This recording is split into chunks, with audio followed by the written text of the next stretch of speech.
Do Kwon, le fondateur de Terra, serait-il parti avec 80 millions de dollars? C'est ce qu'affirment de nombreuses sources. On a notamment l'analyste Michael Van de Poep qui compare Do Kwon à Bernie Madoff. Bernie Madoff, c'était le patron du Nasdaq qui avait créé un fonds d'investissement et qui rémunérait les anciens investisseurs avec les fonds de nouveaux investisseurs. Donc il avait toujours besoin de nouveaux investisseurs et quand le nombre de nouveaux entrants a diminué, forcément tout s'est effondré. C'est l'un des plus gros escrocs du XXe siècle, Bernard Madoff. Et pour lui, Do Kwon mérite la prison. Ça a par ailleurs été confirmé par la SEC, par le régulateur américain. Do Kwon aurait bien sorti au minimum 80 millions de Terra vers des adresses inconnues. Il a même été confirmé qu'il aurait sorti même jusqu'à 2,7 milliards de dollars de la part de Terra. Donc ces 80 millions de dollars seraient très peu par rapport à la somme totale qu'il aurait sorti des caisses de Terra Luna. On avait parlé dans une vidéo précédente notamment de la fermeture de 2 bureaux à Séoul 2 jours avant le crack de l'UST,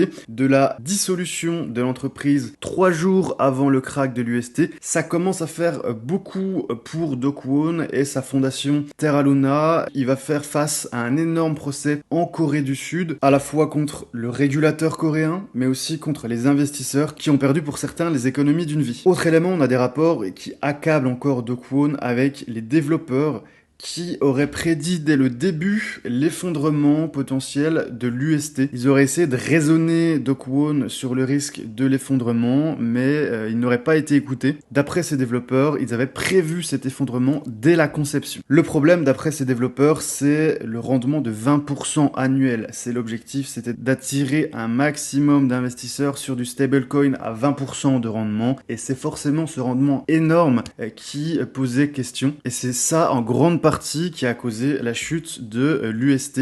Parce que quand les premiers investisseurs ont voulu retirer leurs gains ou retirer leur capital, il y a eu un mouvement de panique, des rumeurs et un énorme retrait qu'il a été impossible de combler, surtout en promettant 20% de rendement. 20% de rendement, c'est énorme. Déjà 10% de rendement, c'est quelque chose d'énorme sur les marchés financiers traditionnels.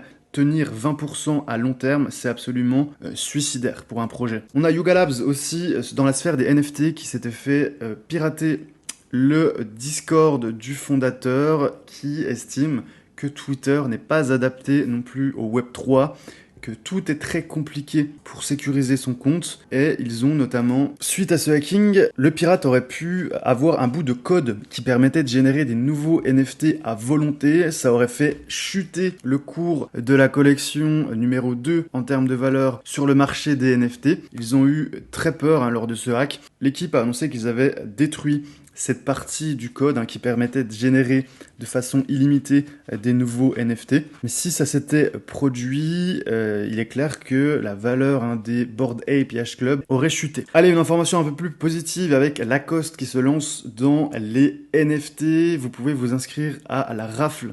C'est-à-dire que c'est un tirage au sort. Il faudra préparer 0,1 ETH.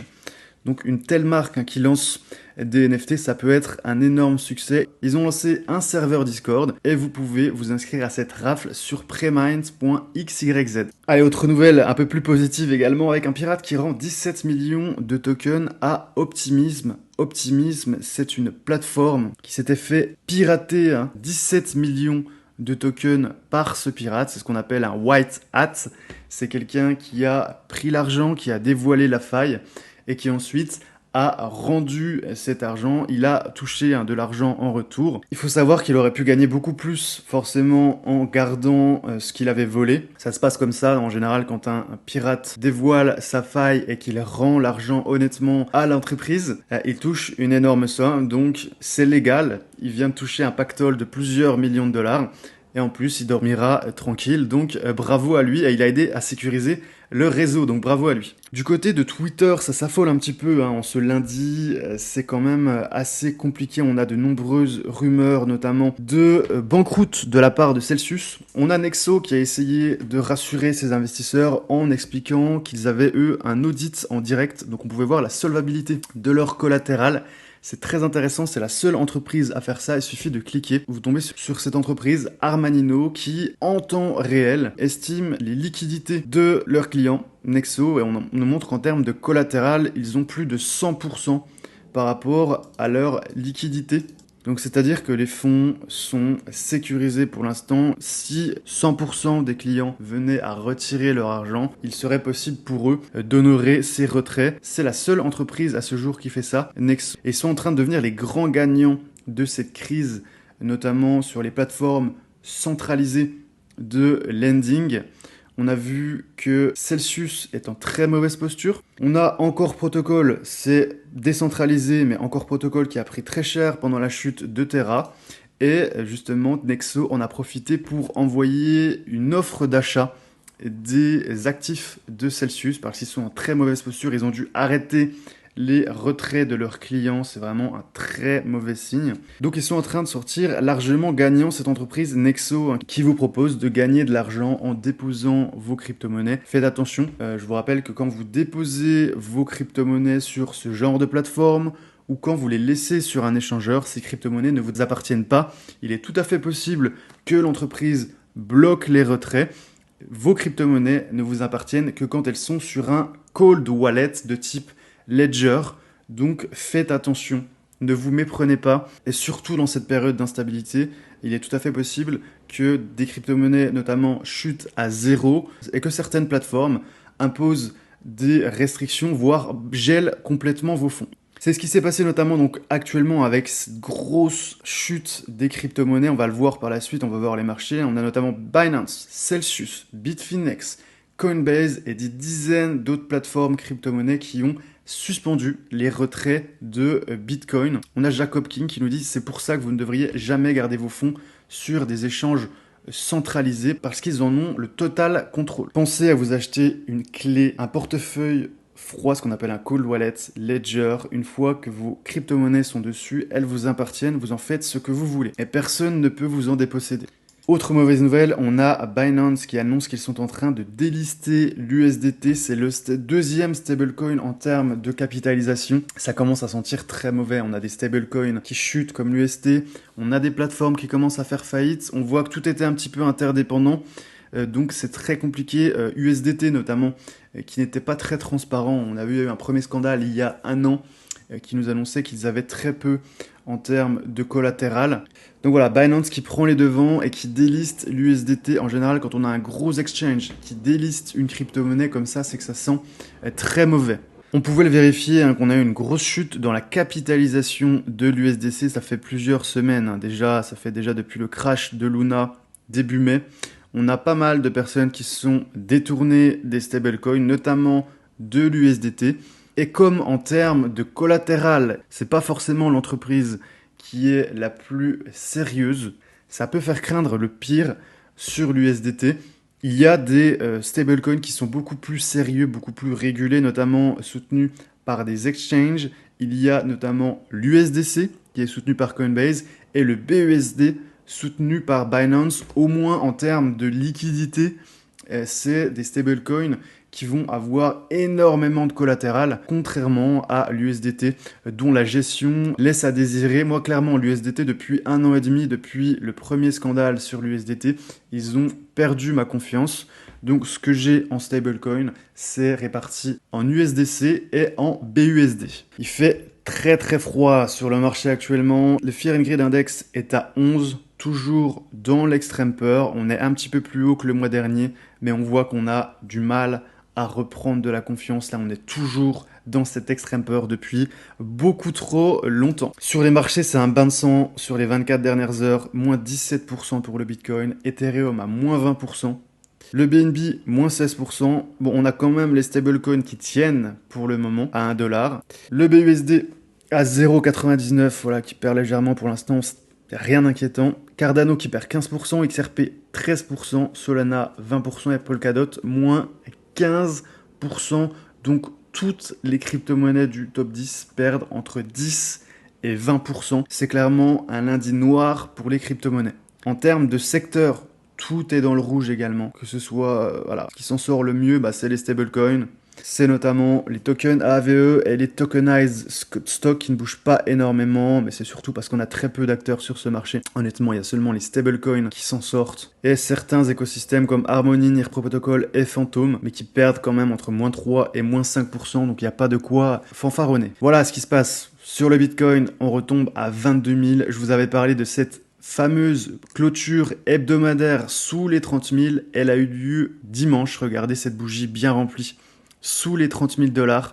Ça n'a pas tardé, hein. On a continué à chuter. C'est une grosse confirmation baissière.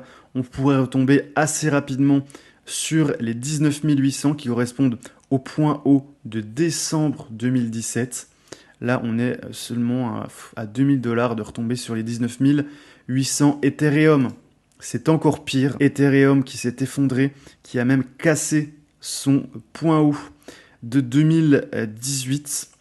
Vous voyez, on est à 1100 $ le point haut. Il était à 1500 $. C'est clairement inquiétant ce qui se passe sur les crypto-monnaies. On retombe sur la moyenne mobile 200 périodes. On va peut-être avoir des gens qui rachètent. On a quand même peu de personnes qui pensaient qu'Ethereum pouvait redescendre sous ce point haut des 1500 $. Il est tout à fait possible que si on vienne à confirmer cette cassure des 1500, ce qui est très probable. Regardez, on a clôturé, même hier, on a clôturé sous ce point haut avec une bougie très remplie. Regardez les volumes sont énormes, record de volume, bougie très remplie en dessous. Là, c'est très baissier. On pourrait retomber assez rapidement sur les 500 $ pour l'Ethereum. Du côté du marché NFT, on a toutes les collections blue chip. Ce qu'on appelle blue chip, c'est les plus grosses collections qui s'effondrent sur 7 jours, sur 24 heures, même en Ethereum. Donc, c'est-à-dire que l'Ethereum chute. On a aussi les collections qui chutent en dollars, c'est pareil. Tout est en train de s'effondrer. Voilà d'où ça vient. Ça vient principalement de l'inflation qu'on a eue aux États-Unis. On a eu les chiffres vendredi. Donc on a les actions qui baissent. On va voir ça ensemble. On va voir d'où ça vient. Ça vient de ce seul chiffre de vendredi 10 juin qui est tombé à 14h30 heure française. C'est uniquement ce 0,6% d'inflation au lieu de 0,5%. Donc on a eu 0,1 point de pourcentage supérieur en termes d'inflation sur le mois de mai aux États-Unis. Et vous voyez que tout a décalé à la baisse. On va voir ce qui s'est passé sur les marchés actions. C'est assez impressionnant. Actuellement, dès qu'on a une nouvelle économique qui est légèrement moins bien que prévu, tout explose à la baisse. Dès qu'on a une nouvelle économie qui est légèrement positive, les marchés ne bougent pas. Donc là, on voit clairement qu'on est dans une prophétie autoréalisatrice. Tout le monde s'attend à ce que ça descende et tout est interprété à travers ce prisme. L'obsession, c'est l'inflation. Si les banques centrales n'arrivent pas à maîtriser l'inflation, ça peut être un ouragan, comme le disait le patron de JP Morgan. Pour l'instant, les marchés pensent que les banques centrales peuvent maîtriser l'inflation en relevant les taux directeurs. Si d'ici quelques mois, les marchés commençaient à se rendre compte que malgré l'effort des banques centrales, l'inflation est intenable, ça pourrait être un hiver nucléaire sur les marchés financiers. On a d'ailleurs l'administration Biden qui est prête à faire porter le chapeau à la Fed. Je vous rappelle que l'objectif des banques centrales, le premier objectif, c'est de maîtriser l'inflation. Il faut un petit peu d'inflation, mais dès qu'on passe à 2, 3, 4% par an, ça devient très compliqué à maîtriser. Là, on est sur des bases. Regardez, en mensuel, on est à 0,6% aux États-Unis sur le mois de mai. Si on multiplie par 12, ça fait une inflation à plus de 7%. C'est du jamais vu depuis les années 80. Aujourd'hui, on a aussi des chiffres catastrophiques de la part du Royaume-Uni. Le PIB, il était prévu à 3,9%. En annuel, on est à 3,4%. Trimestriel, 0,4%. On est à 0,2%. On est déjà sur une récession en mensuel de 0,3%. Les prévisions étaient à 0,1%. Pareil pour la production manufacturière, on attendait plus 0,2, on est à moins 1%. Pareil pour le PIB en mensuel, 0,2 au lieu de 0,4. Donc tous les chiffres qui sont sortis au Royaume-Uni ce matin sont négatifs. Forcément, les marchés réagissent très mal à cette situation. Regardez ce qui se passe sur le DAX. On a un gros gap baissier. On retombe sur ce niveau du 9 mai 2022. Il est tout à fait possible qu'on aille rechercher ce point bas des 13 000 points sur le DAX. Donc le DAX perd 2,72% ce matin. Le CAC, moins 2,76%. C'est encore plus inquiétant parce qu'on casse ce niveau du 6 mai 2022. Regardez ce gap baissier. Là, si on clôture en dessous de ce niveau, on peut aller très rapidement sur les 5780. Ça correspondrait sur le CAC à une baisse depuis le point haut de plus de 23%. On se rapprocherait du crash sur le CAC. Je vous rappelle qu'un crack sur les marchés financiers, les marchés actions, c'est à partir de 30%. Le S&P, à l'ouverture, les Américains, c'est catastrophique, moins 3,6% à l'ouverture sur le S&P. Regardez comme c'est moche, on vient de casser. Regardez ce gap baissier. On ouvre en gap baissier, alors c'est le deuxième gap baissier à l'ouverture. Vraiment, là on plonge, on est en train de plonger. C'est très inquiétant ce qui se passe. Regardez, on a cassé ce niveau, ce point bas du 20 mai 2022. On est en train de le casser très violemment avec un gap baissier. Du volume, on pourrait redescendre très rapidement. Regardez, on a quelques niveaux ici. On a notamment les 3700. Mais là, on plonge très très fort sur les marchés.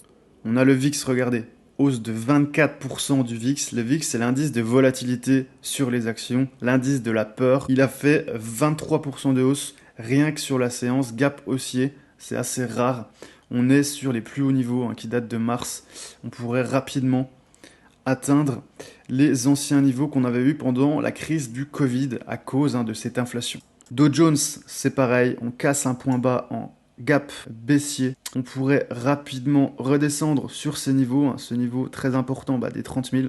Et le Nasdaq, qu'on suit beaucoup pour le Bitcoin notamment, le Nasdaq perd 4% sur la séance. Ce qui est inquiétant, encore une fois, c'est regardez, on fait 2 gaps baissiers. On vient casser ce point bas du 20 mai 2022. Et ensuite, où est-ce qu'on pourrait retomber? Ça c'est inquiétant également parce que regardez, les niveaux qui arrivent par la suite, ils sont très bas. C'est sur les 11 000. Le prochain niveau est à 11 000. Le prochain niveau est à 11 000. Ça nous ferait sur le Nasdaq une baisse de plus de 33%. On peut dire qu'on est officiellement, depuis aujourd'hui, on est dans une période de crack sur le Nasdaq. On peut l'annoncer, donc crack sur les crypto-monnaies, crack également sur les valeurs technologiques, c'est officiel depuis aujourd'hui. Voilà, j'espère que malgré ces nouvelles très négatives, vous avez apprécié cette vidéo. Pensez à me mettre un like si c'est le cas, pensez aussi à vous abonner et à télécharger le guide pour investir en période de crise, c'est gratuit. Vous avez juste à me donner votre email pour que je vous l'envoie. On va avoir énormément de nouvelles actuellement, les marchés sont très animés, donc je vous dis à demain pour un prochain point de marché.